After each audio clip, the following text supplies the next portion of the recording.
Magandang araw sa inyo mga kaibigan. Itong ating almusalita sa araw na ito, October 7. Ang ebanghelyo natin ay Luke 10:17-24. Sabi ni Jesus, "Behold, I have given you the power to tread upon serpents and scorpions and upon the full force of the enemy, and nothing will harm you." Huwag kang matakot sa mga ahas, sa mga alakdan. Literal, mahayop, or parang figure lang tulad ng mga tao na ugaling ahas, sa mga tao na talagang masamang ugali, dangerous pa, samahan. Huwag kang matakot. Ang protection ng Panginoon ay nasa iyo.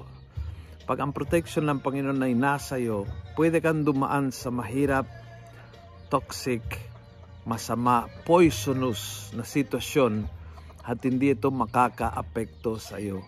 Madadaanan mo yan. Hindi papasok sa sistema mo ang toxicity o yung venom ng mga ganyan tao. Tandaan mo ito. Kakaiba ang protection ng tao na kumakapit sa Panginoon. Kakaiba ang lakas ng mga tao na kumakapit sa Panginoon.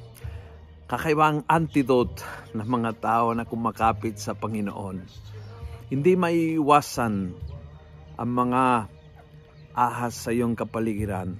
Pero yung maiwasan is mapoison ka sa kanilang kasamaan, sa kanilang toxicity. Kaya mo yan kapag kapit sa Panginoon.